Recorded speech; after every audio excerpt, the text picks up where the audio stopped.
Hey everybody, Scout Crafty here again, Mishmash Monday, but no mosh today. Today we are starting a project that has been weeks in the making. Well, maybe months in the okay, it's been years in the making, and today we're going to start on Terry Benko's Century electric motor. I've been waiting on this for years to get started on this. Today we're going to do it. I am so psyched. I think you're going to really enjoy this show. So sit back, relax. Let's get started right away. Okay, so here's the project that we are talking about. And you know I'm excited about this because I cleaned up the bench and getting ready for an electrical service on this motor. Now, the reason it took me so long to do this is because I love this thing's, so help me God, this thing has been on my kitchen table for 2.5 years or whatever. It's been on my kitchen table looking every day, and I love this thing. But I wanted to do it upright, and I didn't want to, rush it or anything. And everything, projects come up, things come up, and you have to be in the mood. I'm in the mood for this now.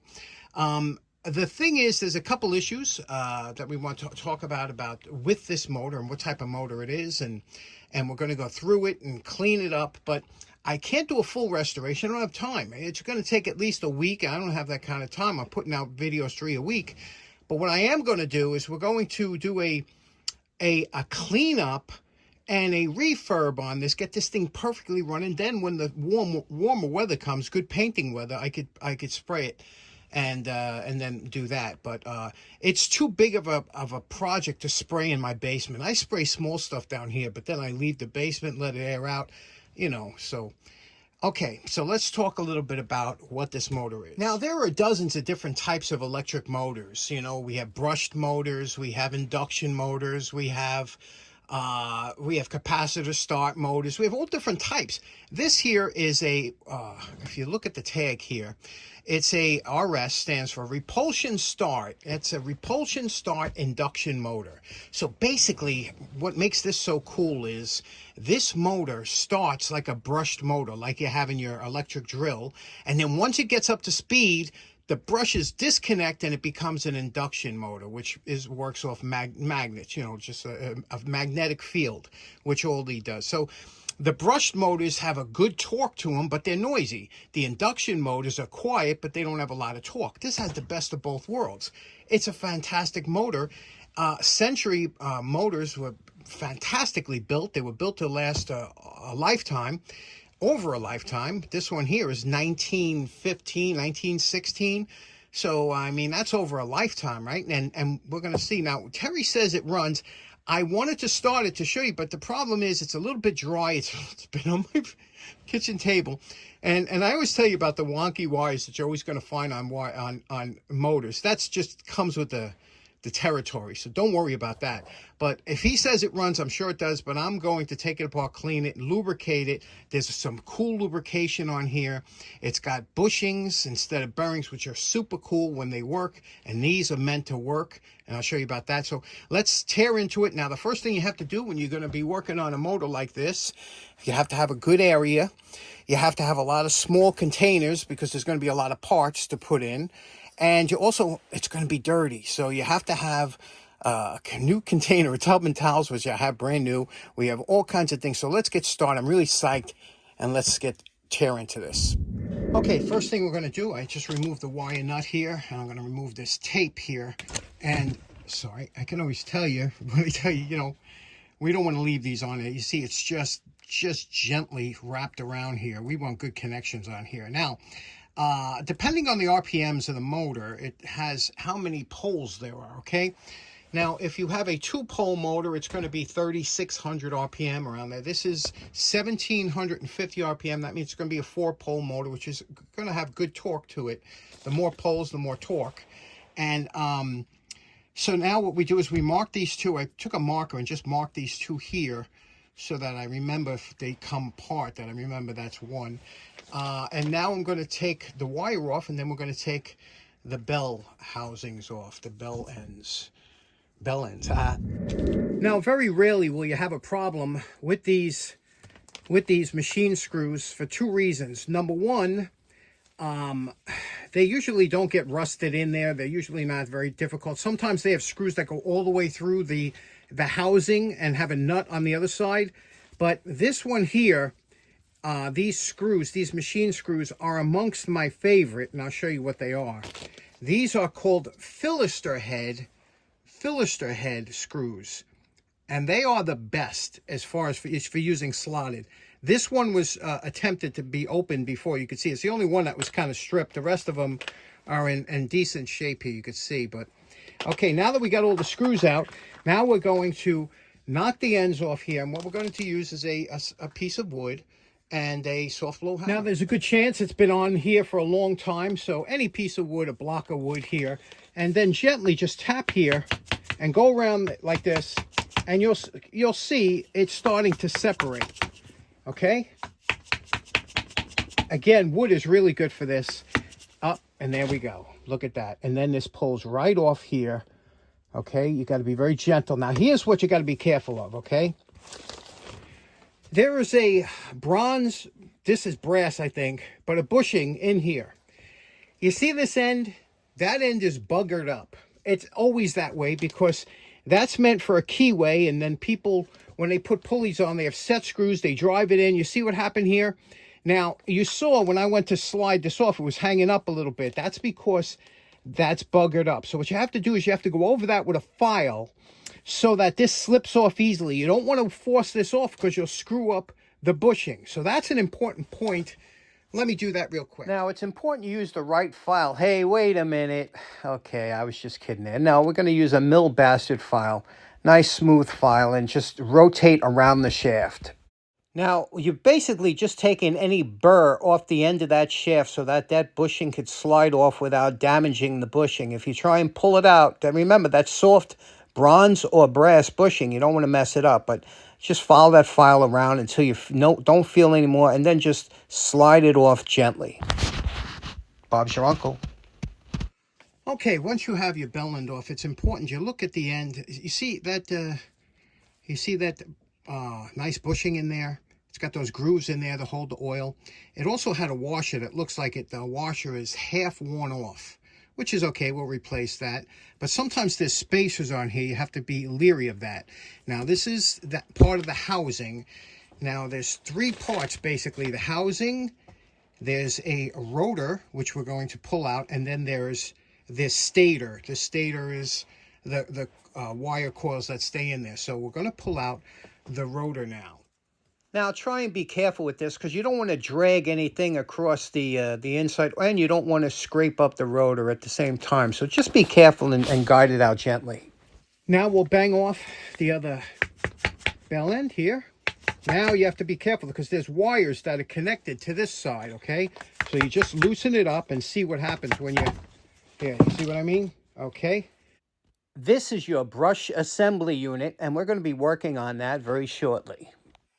Now, the simplicity of these motors is just amazing, and it's just phenomenal to work on and a lot of fun. Now, this here, your brush unit here, these are the brushes here, and they're easily replaceable, okay? Easily replaceable, but to find these type of brushes, you know, and what holds the brushes on, you see, if you look over here, it's a little dirty now, there's a spring-wound copper pad that touches and pushes these brushes up. They have to be adjusted. This has to be adjusted. These brushes, if they're getting worn, you would replace them. You would just easily go in, get a tapered brush, replace them, and there's really not much to it. Now, there's a little lever here, if you notice. See this little lever? Okay, and what this does, this lever is a forward or reverse. You could reverse by changing this lever, you can make this motor run in reverse. Also, you can adjust the torque. And I can see there's little tick marks there, so I guess this guy had it adjusted for whatever. But that's pretty interesting, right? It's a part of cleaning everything up. We have the stator we have to clean up, and you can see here, it has some kind of wrapping around the stator, this here, like a paper, and we're not going to touch it. Terry, if you want to see a motor really take it, Terry takes these things completely apart. And I'm just doing a refurb and a cleanup and a service, more or less. But you got to go to Terry's channel to see these taken apart.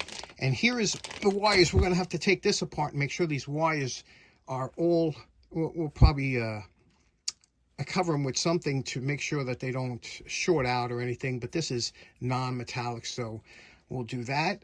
And then we have to work on the rotor here, okay? Now, the rotor, these are some spacer bushings. They have like a fiber washer here. I bought some of those. And what we're going to have to do is we're going to clean this. I'll show you how to do that. And it's just messy now. Now, basically, the cleaning up these motors is just getting all the grime and the dirt, because after years, this stuff, the oil and everything comes out, and you have to just make this as clean as you can get it. So let's get started on that. Okay, now we're going to start the cleanup, and one of the best cleaners you could use for here is good old WD-40, and I put that in a regular spray bottle I buy by the gallon. WD-40, and of course, our 50-50, which is half acetone and half automatic transmission fluid. You use different things for different. Now, this is on the rotor. This is just magnetic. It doesn't have to be shiny clean, but you want to get the grease and everything off there anyway. And the best thing is to use one of these Scotch-Brites. Now, as much as I like steel wool, you don't want to have any steel wool around this because it can get in there. Scotch-Brite pad, this is the ones you buy at the regular dollar store and whatnot. These aren't the high-end ones, but a little wiping with WD-40, okay? Just go over it with the Scotch-Brite. Don't touch any of the wiring, but just go over it, and you're just basically cleaning it up, and then you go over it with a rag and wipe it down. And we're going to do that for most of the motor here to get that out of there. This is the centrifugal switch. Now, remember I told you it starts with the brush and then it turns to induction motor. Now, how it does it is when it gets up to a certain RPM, these two halves separate. You see that separating? And when it does, it disconnects the power from the brushes and it goes directly to induction. And you have to make sure that these are clean and get in there. Now you see those spacer washers here. These are little fiber washers that they are spacer washers, so you don't get a lot of back and forth end play on the shaft, on the rotor. Then what I did is I put the shop vac over here and I vacuumed out any of the dirt or dust that was inside of here. And now what I'm going to do is I'm going to spray some 50-50 in there and wipe it out with the Q-tips, and then lubricate every joint in there until this is nice and smooth.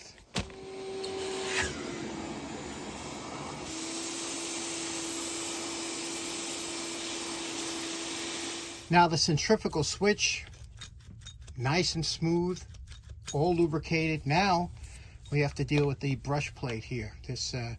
And on this road, what we're going to do is you don't want to take this and sand it down or anything. Again, just using cleaners. You can even use a little polish, but we're going to get rid of the brush trail on here. You can see that's just with a little Scotch-Brite, a little fine Scotch-Brite, and a little WD-40. Now this is that fiber washer that was broken that we pulled out of there, and it's just a spacer washer. Now you buy these kits and they have a whole bunch of fiber washer, but sometimes you don't know the exact size. You might have to trim it down a little bit, and you have to use your imagination to get the exact size, but you just want to make sure that it's only a spacer, so don't go crazy, but this is a good kit to have, the assortment. Okay, now we're going to clean up the end caps. It's a messy job. This is usually where all the gunk and everything is. But what's important is first you take off, these are the oiler caps here. There's 2 screws. Just pop them off, okay? And make sure you don't lose that. And then what you're going to do is, this is like I said, where you're going to get all your oil and gunk, especially on the inside here. Take your old screwdriver and start, you'll see what happens. Look at, can you see the... Let me zoom in a little bit here, and you'll see what I'm talking about. You see this is all grunge that sticks to the inside. That's all dried up oil, and you're going to have to clean this out because you don't want this contaminating the inside of your motor. So we're going to scrape this whole thing out, and if you have a parts washer or something like that, that's good for that. You don't want to take this right to the wire brush because you'll get all this into your wire. You'll contaminate your wire brush. So start scraping. Take some time. Okay, like I said, this is a really messy job, but this is what I was looking for. I want to bring it back to the original casting. Now, what I'll do is when I get this all cleaned up, this is just the initial cleaning, but when I get this all cleaned up, then I'll shellac it, and that'll prep it if I ever want to paint it. But there we go. That one's done. Now I got to do the rest. Okay, now we're getting close to the other one being done, but I want to show you something. This is the induction start, you know, the ones where the brushes push against the commutator. Now, I want to show you something here. now, even though I don't know anything about this, right? Terry has taken these apart, put them back together, but I want to show you something. Sometimes you can figure things out. Now, if you notice, each one of these brushes here, okay, can you see that? When I push down on that, it springs back, okay? Let me see if you can see. As I push down on this here, it'll spring back from that copper. You see that springing back? Now, they all do that except for one, and one of them looked like it was bent a little bit, okay? And let's see, that one there. You see that? It looks like somebody bent this piece here, like they were in there. And you see now, it was stuck all the way down. It wouldn't come up. But I've been working it now for about 10 minutes, back and forth, putting some lubricant 50-50 in there. Because sometimes copper's funny. Copper will hang up on itself, kind of like a burr. But if you work it back and forth like I'm doing here, I think that I can get this thing fixed. And adding the right kind of lubricant between there, and it'll come back on its own. See, I got it where it's coming a little bit back. But see, sometimes you can not know anything about something, but no, that's not right. So we're going to work on that, and then we're almost at the point where I'm going to get to the stator, start cleaning that. Okay, remember now this was stuck and it wouldn't go up and down, but look what I did. By holding pressure on there and kind of getting rid of that burr underneath, look at this now. A little bit of white lithium grease and mineral oil too makes it super smooth. It's as good as the rest. I was able to bend that spring back too so it operates correctly. So simple technology. Probably my least favorite part of this whole restoration is taking the tag off without mangling up the tag. And they use these things called drive rivets. And the only way that I've found to get them off, maybe somebody else has a better way, is to use a chisel that we just did. And what I do is you loosen it up by tapping around the edge, okay, of that without hitting the plate. And then if you can tap it up, sometimes it'll rise up just a little bit, and then you have to use a pair of pliers that is ground nicely to the tip, like the ones we just did here. And I'll show you what that looks like before we twist it out. Okay, now you see we tapped around it, which kind of deformed the rivet head so that I can grip it with the pliers. And then you take the pliers and you press down, you get a good grip on there, and twist it counterclockwise, because these rivets are driven in. And I'll show you what they look like here. Can you see that?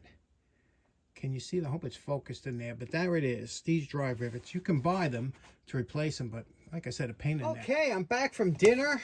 Now we're going to attack the shorting bracelet. Now, remember when I was telling you that when these flywheel weight, when this swings open, look at this over here. You see that? That pushes the brushes away, and it shorts out the rotor. Now, what we have to do, there's a little bracelet in there that, from what I understand, we're going to push down this collar. Watch what I'm doing here. Push down this collar, okay? And there's this ring, a half moon ring, that should pull out. And when that does pull out, you see that? When this pulls out, this should come up here. We're going to take it apart the same way. See? We have a little cap here, and then we have a spring. Okay, spring will go in here. And then under here, when we pull this out, there should be a bracelet of copper. Here we go. We're pulling this up. Watch what happens when we pull this out. It all goes awry. Here we go. There we go. That is called the shorting bracelet. Now, these are held together. There's a wire that holds them together. There's a wire that holds them together. There, see it? And you take this out like this. And remember these little, I hope I was in frame that whole time. These little steps are on the outside. Take this out like this, and then we will clean it. We'll take it off here. And these have to be cleaned, you see? Because they short out from the inside. That has to be cleaned. The inside of this has to be cleaned here, see? And we have to clean inside there. And that's it. Then we're done with the rotor. Now, if you look down there, you could see there's two little pins, okay? Now you notice that these don't spring back anymore, okay? That spring is what spring these back. And those pins are what pushes the brush assembly, the brushes against here, pushes actually the brushes away from here so that it could run induction. So now we'll clean this out, clean them up, and put it back together. Okay, all the parts are all cleaned up now. You can see how we cleaned the inside, around the inside there. Inside, cleaned up, all the bracelet here is all cleaned up, and now we're going to reassemble it, put it back together. Okay, it's all reassembled.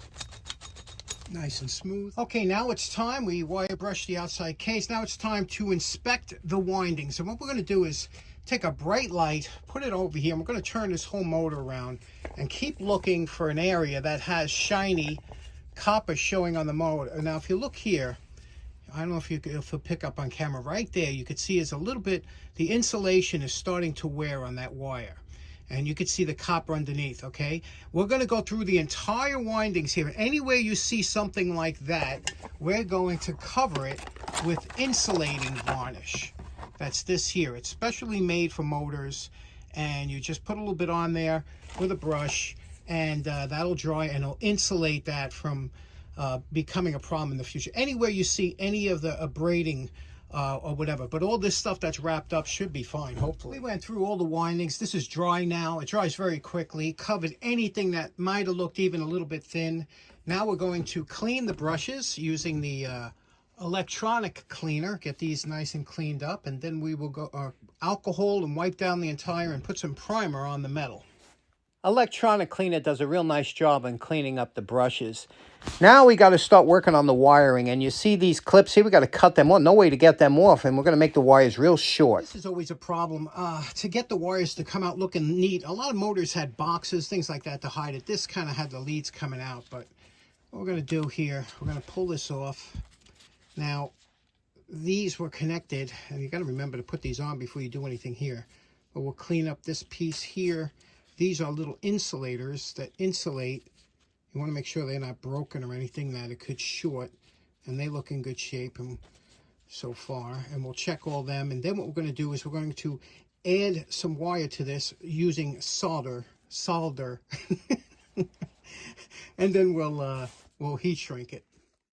Okay, you know my favorite part, after 3 years in the making, you remember what Terry's motor looked like before we started.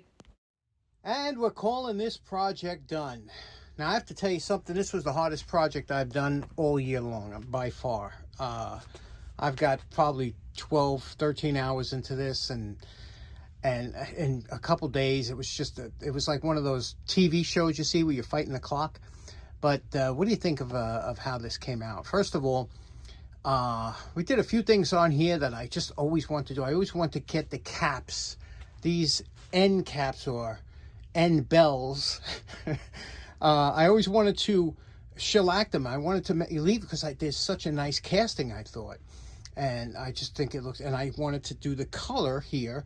I had to strip it all the way down. It was a lot of rust. There was an old Japanning on there. I had to take it all the way down to bare metal. And then I had to come up with the color. Now I wanted a 1920s color to go with this motor, which is something that would have been available at that time. And I had to mix it myself. And that color there that you're looking at, here's the mixing shot. It started off with permanent green light, burnt sienna, and cerulean blue. And that's what gave me that color. I mixed up like 4 different batches. It just wasn't dark enough, and then this one's just perfect. And I just love it. I just love the way it looks. All the wiring is redone in here, and heat shrunk. And I'm not going to lie, I did try it once. I tried it just to make sure that was going to operate the way it's supposed to, and sure enough, it does. I will show you in a minute. But what do you think of this? Really nice. All lubricated. Now, I was mistaking. I thought this was a ring oiler. I didn't realize until I took it apart. It is a wick oiler. There is a wick in there, and you fill it up here, and you fill it up here with oil, and it saturates the wick. And let's plug it in. I know you're probably dying to see what it sounds like and how cool this is. Okay, I hope you'll give me a pass on the wiring here. I have some vintage wiring I'm going to hook up, and I just don't know how I want to do it yet. But everything is all good here. Now, I want you to watch this part here. Remember, I told you it starts on brushes. Once it starts and the centrifugal force pushes out, the brushes will be pushed away, and then it will be running strictly on induction. So you'll hear it has a tremendously cool sound to start up. So let's listen to what it sounds like. 3, 2, 1.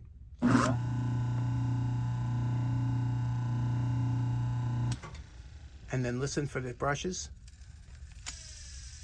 Okay, you see when the brushes touch, it slows it down a little bit. How cool is that? One more time.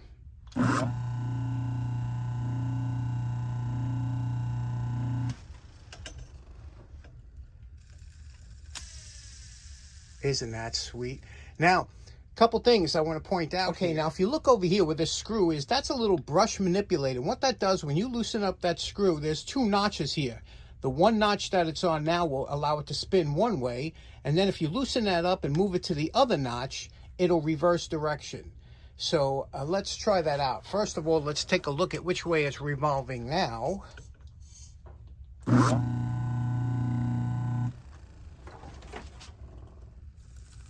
Okay, it's spinning clockwise as you're looking at it now.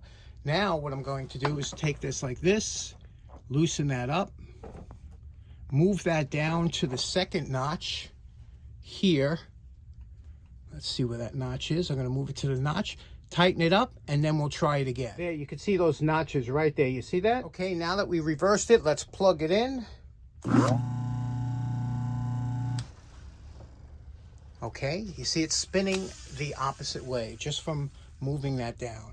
Isn't that fantastic? Otherwise, you'd have to rewire it, switch wires in the box, and this is just a beautiful, beautiful motor.